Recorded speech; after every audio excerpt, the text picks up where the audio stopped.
Chapter 1. The Static Symphony. The control room was a hive of controlled chaos, a dimly lit sanctuary where the digital heartbeat of light and sound pulsed with raw energy. Tonight's spectacle was a high-stakes corporate launch, a global live-stream event that promised to dazzle audiences worldwide.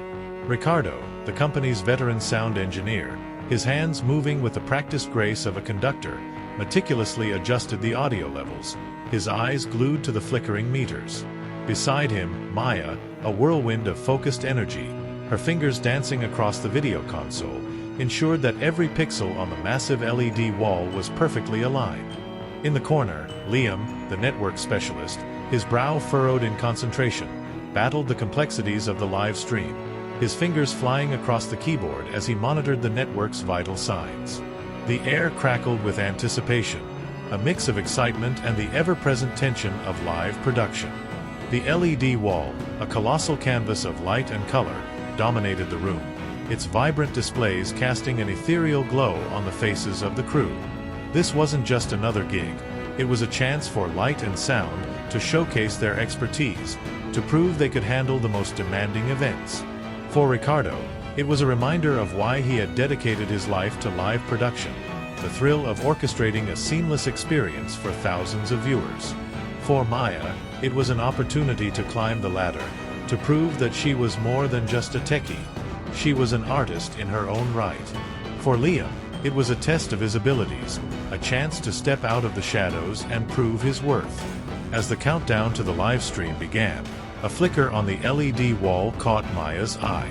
"Ricardo, we've got a color discrepancy on panel 3, she announced, her voice tight with concern. Ricardo's eyes flickered to the monitor, his brow furrowing. "Check the fiber connections," he instructed, his voice calm but firm. "Liam, how's the stream?" "Stable for now," Liam replied, his fingers still flying across the keyboard. "But the network's congested.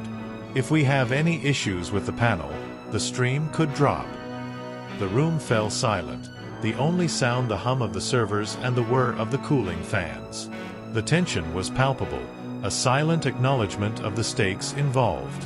The LED wall was the centerpiece of the show, and any glitch could have disastrous consequences. As Maya disappeared behind the panel, her tools clinking against the metal frame, Liam worked feverishly to optimize the network, trying to squeeze every bit of bandwidth possible. Ricardo, his eyes scanning the monitors, coordinated with the stage crew, ensuring that the show would go on, no matter what. The control room was a world of its own, a microcosm of the larger event unfolding outside its walls. Cables snaked across the floor like veins, connecting the various components of the system. The screens glowed with vibrant colors, displaying intricate graphics and live camera feeds. Each member of the team was a study in concentration, their faces illuminated by the flickering light of the monitors. The air was thick with the scent of ozone and the faint hum of electronics. "The fibers look fine," Maya announced, her voice echoing from behind the panel. "But the signal's weak. It's like something's interfering." Ricardo's eyes narrowed. "Could be a loose connection," he suggested. "Check the connectors." As Maya worked, Liam's fingers danced across the keyboard, his eyes scanning the network traffic. "Ricardo, the network's at its limit," he warned. "If that panel goes down, I can't guarantee the stream." "Keep it together, Liam," Ricardo replied, his voice calm but firm. "We'll figure this out." Just then, a security guard burst into the control room, his face pale and his eyes wide with panic. "We've got a situation in the audience area," he stammered, his voice trembling. "Someone tripped over the main fiber optic lines near the restrooms. I think they might have damaged something." The room fell silent, the tension reaching a fever pitch. The timing couldn't have been worse. With the show about to start and the live stream hanging by a thread, they now had a potential sabotage or accident to deal with. The crew exchanged worried glances, the unspoken question hanging in the air. Could they pull this off? Absolutely. Here's the next chapter of your story, adhering to your specifications. Chapter 2. Tangled Webs. The security guard's words hung in the air, a chilling reminder of the fragility of their carefully constructed world. Ricardo, his face etched with concern, turned to Maya, who was still wrestling with the LED panel. "Maya, can you hold on for a moment? We need to assess the damage in the audience area." Maya nodded, her brow furrowed, and stepped away from the panel, her tools clattering on the metal floor. "Liam, keep an eye on the network," Ricardo instructed, his voice firm. "I'll be back as soon as I can." Liam nodded, his eyes glued to the monitors, his fingers flying across the keyboard. Ricardo and the security guard hurried out of the control room, their footsteps echoing in the empty hallway. They reached the audience area, a vast space filled with rows of empty seats, the stage bathed in the warm glow of the pre-show lighting.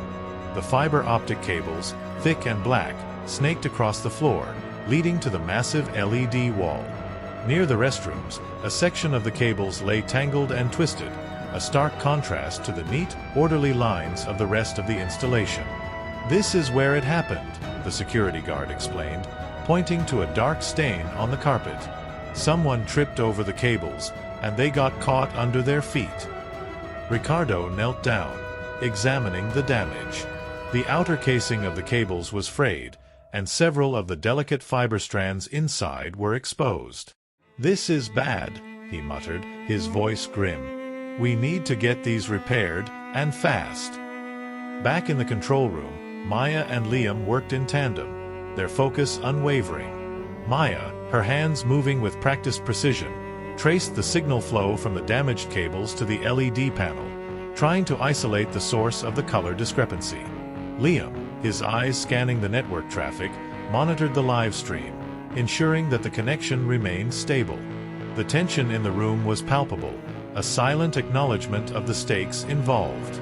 "I've found the problem," Maya announced, her voice echoing in the quiet room. "The damaged fibers are affecting the signal to panel 3. We need to replace them, but we don't have enough time before the show starts." Liam's eyes widened. "That's not good," he said, his voice tight. "If we don't fix it, the panel will flicker, and the stream will drop." Ricardo returned to the control room, his face grim. "We've got a major problem," he announced, his voice echoing in the quiet room. "The fiber cables are damaged, and we don't have enough time to replace them before the show starts." Maya and Liam exchanged worried glances.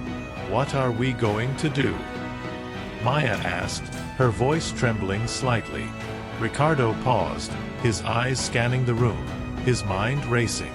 "We'll have to find a workaround," he said, his voice firm. "We need to reroute the signal, bypass the damaged fibers, and get the panel working again." The crew sprang into action, their movements precise and efficient. Maya, her hands flying across the video console, reconfigured the signal flow, rerouting the data around the damaged fibers. Liam, his fingers dancing across the keyboard, optimized the network, ensuring that the live stream could handle the increased traffic. Ricardo, his eyes scanning the monitors, coordinated with the stage crew, ensuring that the show would go on, no matter what. As the clock ticked down, the tension in the control room reached a fever pitch. The crew worked in silence, their focus unwavering, their determination unwavering. They were a team, a well-oiled machine, and they would not let a damaged cable or a congested network derail their show. "We're back in business," Maya announced, her voice echoing in the quiet room. "The panel is working, and the signal is stable." Liam nodded, his eyes still glued to the monitors. "The stream is holding steady," he confirmed. Ricardo let out a sigh of relief, his shoulders relaxing. "Good job, team," he said, his voice filled with pride. "We did it." Just then, the lights on the stage dimmed, and the music swelled, signaling the start of the show. The crew exchanged high fives, their faces flushed with excitement. They had faced a crisis, and they had overcome it. They were light and sound, and they were ready to rock.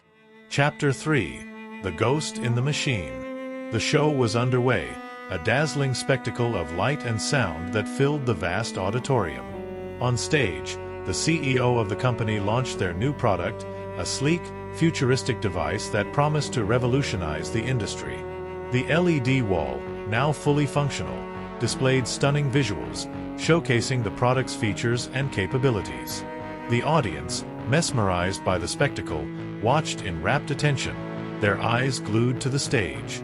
In the control room, the crew of light and sound breathed a collective sigh of relief. They had successfully averted a potential disaster, and the show was running smoothly. Ricardo, his eyes scanning the monitors, kept a close watch on the audio levels, ensuring that every word was crystal clear. Maya, her fingers dancing across the video console, switched between camera feeds, capturing every moment of the presentation. Liam, his eyes glued to the network traffic, monitored the live stream, ensuring that the connection remained stable. But beneath the surface of the smooth, polished show, a subtle tension lingered. The incident with the damaged fiber cables had left a mark, a reminder of the fragility of their carefully constructed world.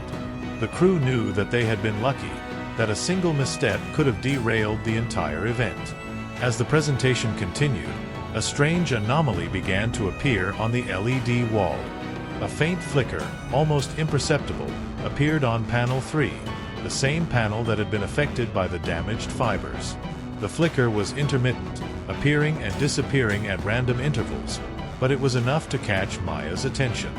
"Ricardo, we've got a flicker on panel 3, she announced, her voice tight with concern. Ricardo's eyes flickered to the monitor, his brow furrowing. "I see it," he said, his voice grim. "Liam, check the network traffic. See if there's any interference." Liam's fingers flew across the keyboard, his eyes scanning the network traffic. "No anomalies," he reported, his voice puzzled. "The network's stable." The flicker persisted, growing more frequent and more intense. It was as if a ghost had entered the machine, a phantom signal disrupting the flow of data. Maya, her eyes glued to the monitor, tried to isolate the source of the problem, but she couldn't find anything wrong with the signal flow. "It's like something's interfering with the signal," she said, her voice frustrated. "But I can't figure out what it is." Ricardo, his eyes narrowed, watched the flicker, his mind racing. He knew that they had to find the source of the problem, and fast. If the flicker continued, it could disrupt the entire show, and the live stream could drop. Just then, a technician burst into the control room, his face pale and his eyes wide with panic. "We've got a problem in the audience area," he stammered, his voice trembling. "Someone's using a laser pointer, and it's interfering with the LED wall." The room fell silent, the tension reaching a fever pitch. The timing couldn't have been worse. With the presentation reaching its climax, they now had a rogue laser pointer to deal with. The crew exchanged worried glances, the unspoken question hanging in the air. Could they stop the laser pointer before it caused a major disruption? Chapter 4. The Elusive Beam. The revelation of the laser pointer sent a jolt of urgency through the control room. Ricardo, ever the pragmatist, quickly assessed the situation. "Maya, keep a close eye on the panel. Liam, maintain stream stability." "I'll handle this," he instructed, his voice a steadying force amidst the rising tension. With a determined nod, he left the control room, his footsteps echoing down the hallway as he headed towards the auditorium. The vast space was a kaleidoscope of light and sound, the stage ablaze with vibrant hues as the CEO continued their presentation. Ricardo's eyes scanned the crowd, a sea of faces illuminated by the stage lights. The laser, a crimson streak against the backdrop of the LED wall, was elusive, darting in and out of view. He knew he had to find the source quickly, before the beam caused any more damage or, worse, panicked the audience. Back in the control room, Maya and Liam worked in tandem, their focus unwavering.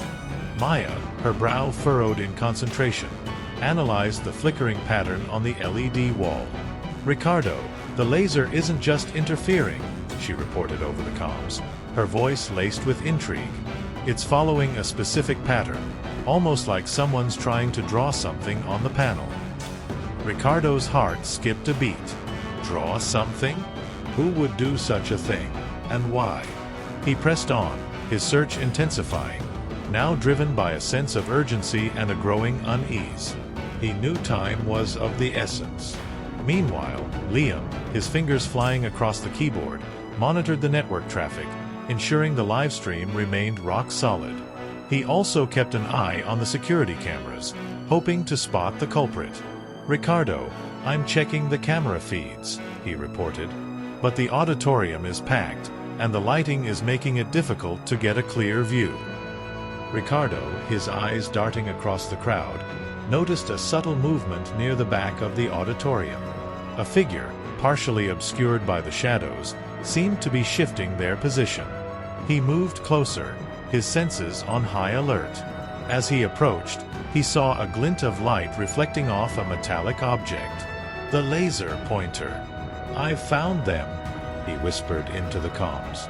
"Back of the auditorium, near the exit." He moved swiftly, weaving through the crowd, his eyes fixed on the figure. As he closed the distance, he saw the figure's hand moving, the laser beam tracing a pattern on the LED wall. Just as he was about to reach the figure, they turned and fled, disappearing into the crowd. Ricardo gave chase, his adrenaline pumping. He couldn't let them get away. The chase led him through the maze of seats, the audience oblivious to the drama unfolding around them. He finally caught up to the figure near the exit, grabbing their arm. The figure turned, their face hidden in the shadows. "Give me the laser pointer," Ricardo demanded, his voice firm. The figure hesitated, then reluctantly handed over the device. Ricardo examined it, his eyes narrowing. It was a high-powered laser pointer, capable of causing significant damage. He looked up at the figure, his eyes searching their face. "Why were you doing this?" he asked, his voice laced with curiosity. The figure, a young man with a nervous expression, hesitated, then spoke in a hushed tone. I was just trying to have some fun," he stammered. "I didn't mean to cause any trouble." Ricardo sighed, his anger subsiding. He knew the young man hadn't meant any harm, but his actions could have had serious consequences. "You need to understand that what you did was dangerous," he said, his voice firm but gentle. "This laser pointer could have damaged the LED wall, and it could have disrupted the entire show." The young man nodded, his eyes filled with remorse. "I'm sorry," he said. "I won't do it again." Ricardo nodded, accepting his apology. He knew that everyone made mistakes, but it was important to learn from them. He took the young man's details, warning him of the possible repercussions of his actions. As he walked back to the control room, Ricardo couldn't help but feel a sense of relief. The crisis had been averted, and the show could go on. He knew that the team had faced a challenging situation, but they had worked together to overcome it. Chapter 5: Echoes of the Past. Ricardo returned to the control room, the laser pointer tucked safely in his pocket. He found Maya and Liam still focused on their tasks, the tension in the room slightly eased. "Situation handled," he announced, his voice calm. "It was just a kid with a laser pointer. No harm done." Maya and Liam exchanged relieved glances. "Good to hear," Maya said, her fingers still dancing across the video console. "That flicker was driving me crazy." Liam nodded in agreement, his eyes still glued to the network traffic. "Everything's stable on the stream," he confirmed. The show continued, the CEO's presentation reaching its climax. The audience was captivated, their eyes glued to the stage and the stunning visuals on the LED wall. In the control room, the crew of light and sound maintained their focus, ensuring that everything ran smoothly. As the presentation drew to a close, Ricardo's thoughts drifted back to the young man with the laser pointer. He couldn't shake the feeling that there was more to the story than just a prank gone wrong. There was a desperation in the young man's eyes, a hint of something deeper. He remembered a time, years ago, when he was just starting out in the industry. He was young and ambitious, eager to prove himself.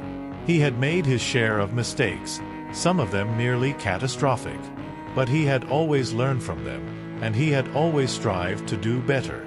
He wondered if the young man with the laser pointer was going through a similar experience.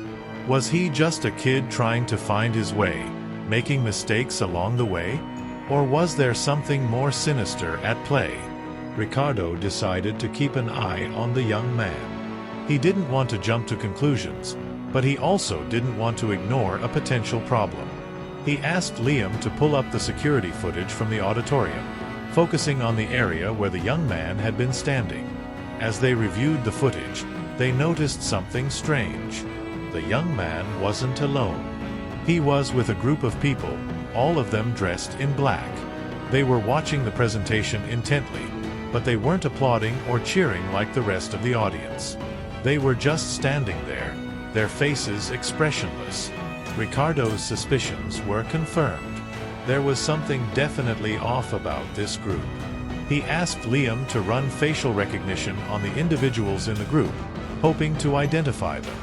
While they waited for the results, Ricardo turned his attention back to the show. The CEO was wrapping up their presentation, thanking the audience for their support. The crowd erupted in applause, their enthusiasm filling the auditorium. The show was a success, a testament to the hard work and dedication of the light and sound team. But Ricardo couldn't shake the feeling that something was amiss. He knew that the night was far from over. Chapter 6: Shadows in the Spotlight. The echoes of applause still lingered in the auditorium as the lights came up, signaling the end of the show.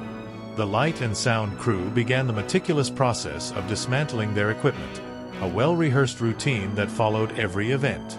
But tonight, there was an undercurrent of unease, a sense that something was amiss. Ricardo, his mind still preoccupied with the mysterious group from the audience, kept a watchful eye on the security monitors. Liam, his fingers flying across the keyboard, was running the facial recognition software, trying to identify the individuals in the group. Maya, her brow furrowed in concentration, reviewed the footage from the LED wall, searching for any anomalies that might have been missed during the show. "Anything yet, Liam?" Ricardo asked, his voice laced with anticipation.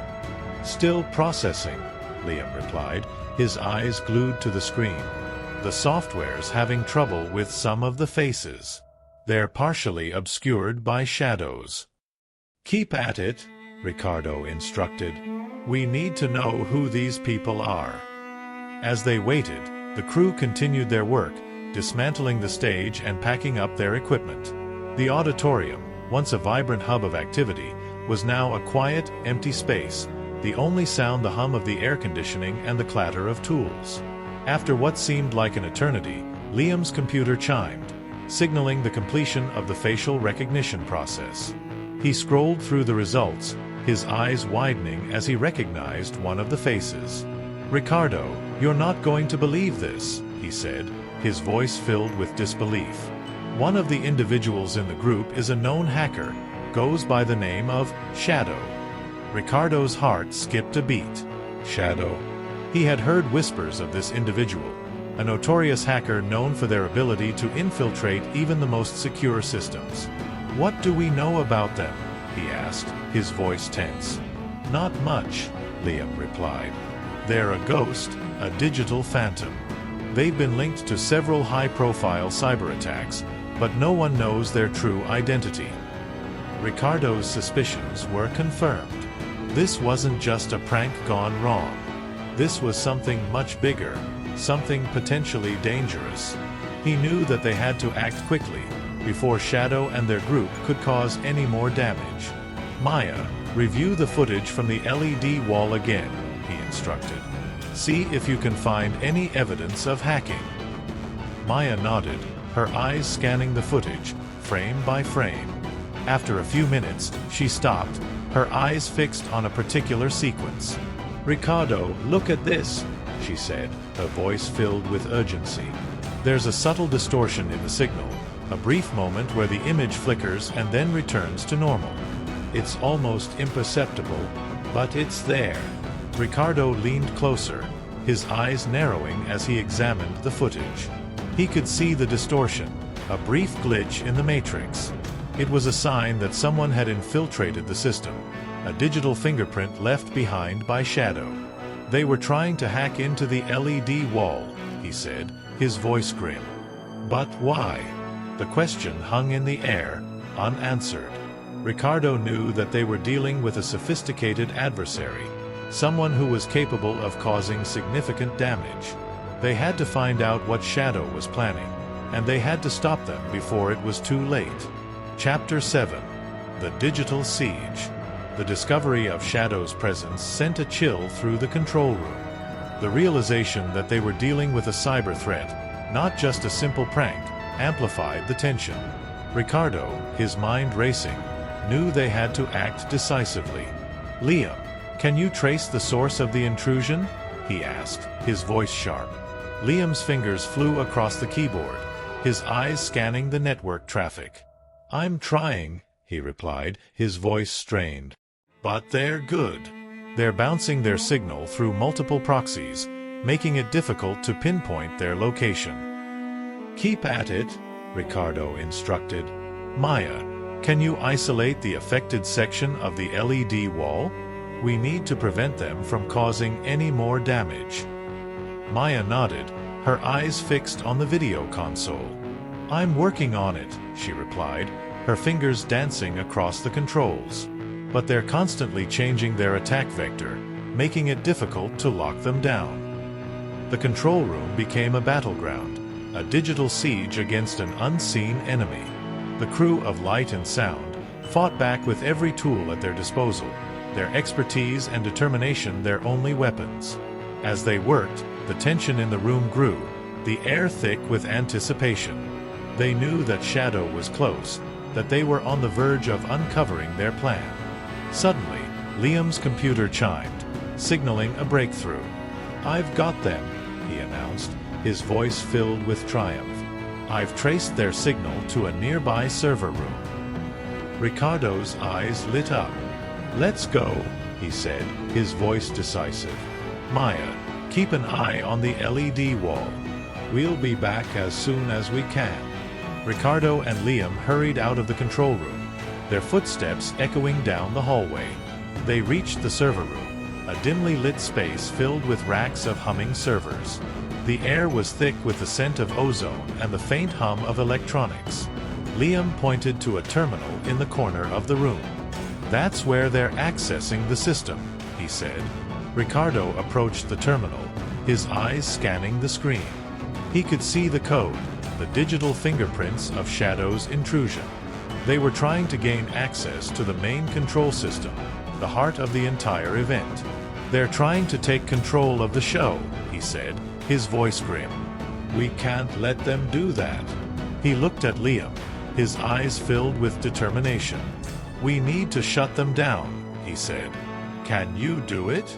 Liam nodded, his fingers flying across the keyboard. He was a digital warrior, a master of the code. He could stop Shadow, but it would be a close call. As Liam worked, Ricardo kept a watchful eye on the screen, his heart pounding in his chest. He knew that they were in a race against time, a battle for control of the show. Suddenly, the screen went black, the code disappearing into the digital void. Liam had done it. He had shut down Shadow's intrusion, but he knew that it was only a temporary victory. Shadow was out there, waiting for another opportunity to strike. Chapter 8. Unveiled. The server room, now silent and still, held the echo of their digital battle. Ricardo and Liam exchanged a look of weary triumph, but they knew the victory was fragile. "We've bought ourselves some time," Ricardo said, his voice low, "but Shadow won't give up. We need to find out what they were after." Back in the control room, Maya was reviewing the security footage, her eyes scanning the crowd. "Ricardo, I think I've found something," she said, her voice tight with excitement. "Look at this." She pointed to a section of the footage, showing the group in black moving through the crowd. They weren't just watching the show. They were using some kind of device, scanning the audience. Scanning? Ricardo asked, his brow furrowed. For what? I don't know, Maya replied, but it looked like they were targeting specific individuals. The pieces of the puzzle were starting to fall into place. Shadow wasn't just trying to disrupt the show. They were after something or someone in the audience. Ricardo knew they had to find out who was being targeted and why. He asked Liam to run the facial recognition software again, this time focusing on the individuals who were being scanned by the device. As they waited for the results, Ricardo turned his attention to the LED wall, which was still displaying the after-show graphics. He noticed a subtle pattern in the visuals, a sequence of colors that seemed out of place. Maya, can you isolate that pattern? He asked. I think it might be a message. Maya nodded, her fingers flying across the video console. She isolated the pattern, displaying it on a separate screen. Ricardo examined it closely, his eyes narrowing as he recognized the code. It's a steganographic message, he said, his voice filled with surprise. They were hiding data in the visuals. He asked Liam to decode the message, and after a few minutes, the text appeared on the screen. It was a list of names, all of them attendees of the corporate launch. These are the individuals they were targeting, Ricardo said, his voice grim. But why? Just then, Liam's computer chimed, signaling the completion of the facial recognition process. He scrolled through the results, his eyes widening as he recognized one of the faces. Ricardo, look at this, he said, his voice filled with disbelief. One of the names on the list is the CEO of the company. Ricardo's heart skipped a beat. The CEO? Why would Shadow be targeting the CEO? He remembered a rumor he had heard, a whisper about a secret project the company was working on, a breakthrough technology that could revolutionize the industry. Could that be what Shadow was after? Ricardo knew they had to warn the CEO, but he also knew that they couldn't risk exposing their knowledge of Shadow's plan. They needed to find a way to protect the CEO without raising suspicion. He asked Maya to create a diversion, a technical glitch that would require the CEO's attention. While the CEO was distracted, Ricardo and Liam would slip into their office and warn them about the threat. Maya nodded, her fingers flying across the video console. She created a minor malfunction in the LED wall, causing the visuals to flicker and distort. The CEO, concerned about the technical issue, left the after-show party and headed to the control room. Ricardo and Liam seized the opportunity, slipping into the CEO's office. They found the CEO's assistant, a young woman named Sarah, working at her desk. We need to talk to the CEO, Ricardo said, his voice urgent. It's about their safety. Sarah hesitated, but Ricardo's urgency convinced her. She led them to the CEO's private office, where they found the CEO working at their computer. Ricardo explained the situation, telling the CEO about Shadow and their plan. The CEO listened intently, their face growing pale as they realized the danger they were in. Thank you, the CEO said, their voice filled with gratitude. You've saved my life. Ricardo and Liam nodded, their mission accomplished. They left the CEO's office, their hearts pounding with relief. They had stopped Shadow, but they knew that the threat was far from over. Shadow was still out there, lurking in the shadows, waiting for another opportunity to strike. As they walked back to the control room, Ricardo couldn't help but feel a sense of satisfaction. They had faced a formidable adversary, and they had emerged victorious. They were light and sound, and they were ready for whatever challenges came their way.